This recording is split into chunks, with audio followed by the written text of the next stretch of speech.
Como saben, estamos en una coyuntura en la que vamos a tener de una manera inusitada elecciones para el Poder Judicial y a mí me ha parecido fundamental que nuestra comunidad en el IPADE tenga de primera mano una entrevista con un candidato a ministro que nos pueda hablar desde algunas características de la elección, las razones por las que estamos aquí, sus motivaciones, hasta el por qué sí votar en este caso.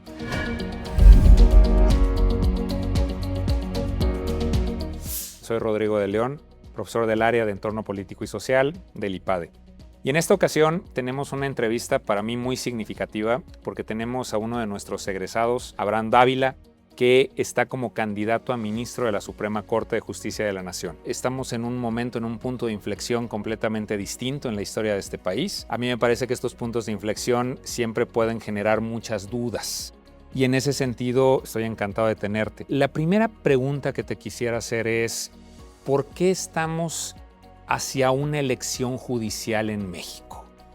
Es algo que parecería hace unos años nunca lo hubiéramos pensado, que íbamos a estar frente a una elección del Poder Judicial, no solamente de ministros de la Suprema Corte, sino de la Judicatura, poderes locales. Desde tu punto de vista, ¿qué nos ha traído a este momento en la historia de México? En México hubo un cambio en el Poder Ejecutivo, ha habido cambios constantes, ha habido constantes cambios también en el Legislativo, pero el Poder Judicial se había salvado de estos cambios que van inherentes a la evolución de la sociedad. Hoy en día encontramos un Poder Judicial, sí, con muchas cosas buenas, pero también tenemos que reconocer cosas que no le han permitido correr sus mejores tiempos.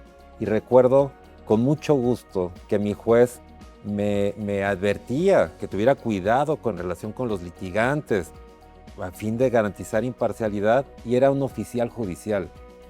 Todos los trabajadores del Poder Judicial vivíamos en un tema de absoluto trabajo. Podías ir sábados, domingos y estábamos trabajando. No podemos ver cómo ministros de la Corte acuden a reuniones familiares de litigantes.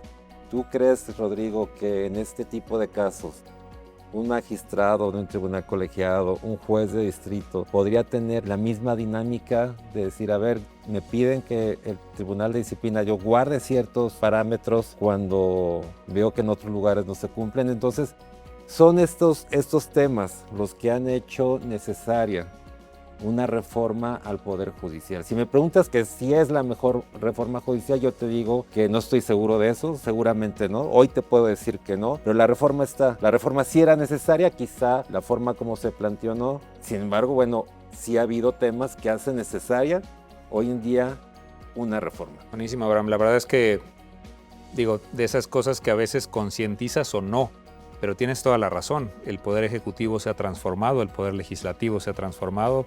No parece raro que el Poder Judicial se esté transformando también, ¿no? Ahora, siguiendo el orden lógico de lo que decías, viene una reforma judicial, la reforma judicial detona una elección judicial, pero hoy uno de los grandes cuestionamientos, ¿no?, es la complejidad de esta elección. A mí me encantaría que alguien como tú, que ya se ha metido a fondo, no nada más a participar, sino a entender cómo será la elección, pudieras platicarnos ¿cuáles son las características fundamentales que tú ves de esta elección y las complejidades que notas en esta elección, ¿no? O sea, todo mundo escuchamos este tema de que, pues, geográficamente no corresponde la elección, como sucede con los cargos legislativos en términos distritales, que la Ciudad de México puede tener más peso que otros lugares. Hay una serie de elementos que escuchamos, pero que no necesariamente comprendemos. ¿Qué me puedes decir como características fundamentales de esta elección y complejidades que se pueden enfrentar? Yo lo dividiría en dos rubros, particularmente en la elección de magistrados y jueces. Como bien dices, se dividió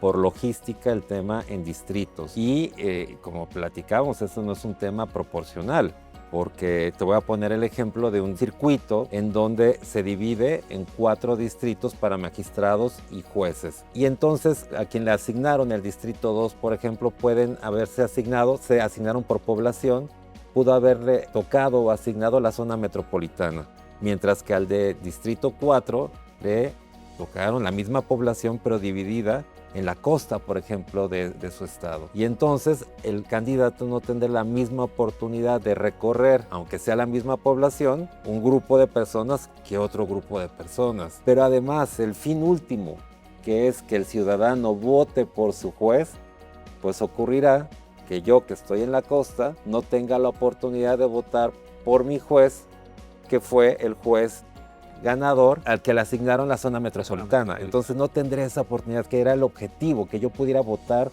por mi juez de distrito, por mi magistrado de circuito. Entonces esa parte será uno de los temas que tendrán que perfeccionarse, sin duda, para la siguiente elección, porque no es proporcional ni para el ciudadano, ni es proporcional para el candidato. La segunda parte, que es la que yo participo, que es la elección nacional, que es la de ministros de la Corte, Tribunal de Disciplina y Tribunal Electoral, sí es una elección, como comentamos, que estaremos en todas las boletas, en todas las casillas, y bueno, los principales problemas son menos casillas, más complejidad. En mi sola boleta somos 9 candidatos, 5 mujeres, 4 hombres, a diferencia de otras elecciones que era una cruz en el lugar que consideráramos. Aquí tenemos que poner un número de la persona asignada. Hoy en día, Rodrigo, conozco solamente 2 personas que conocen 9 ministros, y te puedo asegurar que tú mismo no conoces a 5 mujeres y 4 hombres. Correcto, Entonces, correcto. cuando vayas a votar, votarás por quien te acuerdes, y los demás 2 opciones, o los dejas en blanco o lo dejas al azar. Entonces, sí es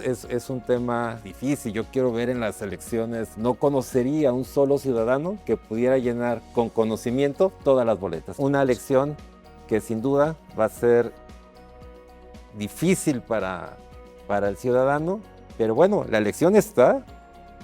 La reforma está y no nos queda más que entrar a este proceso Sí, claro. de reforma. Sí, a ver, tienes toda la razón. Históricamente, ¿no? Algo de lo que nos hemos quejado de alguna manera en México, es decir, no conocemos a nuestros representantes, ¿no? O sea, vamos a votar por diputados, por senadores federales o diputados locales, y uno de los grandes cuestionamientos que nos hacemos como ciudadanos es, oye, no sabemos quiénes son, no los ubicamos, no sabemos su trayectoria, y mira que son pocos cargos.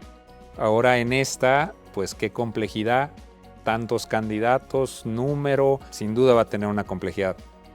Esto me lleva a mi tercera pregunta, ¿no? O sea, porque hoy por hoy yo he notado grandes dudas de la población respecto a votar o no. Hoy en día, la ciudadanía tiene que participar, por supuesto, para poder bien elegir a las personas que sí tendrían que estar en esos lugares que garanticen honestidad, que garanticen confianza y que garanticen independencia.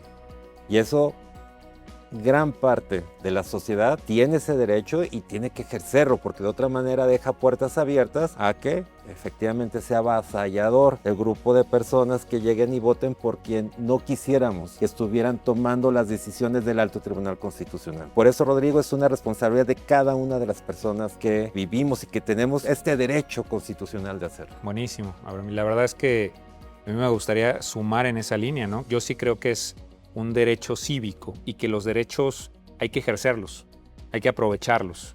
Cuando uno tiene un derecho, es parte un derecho, es parte un deber.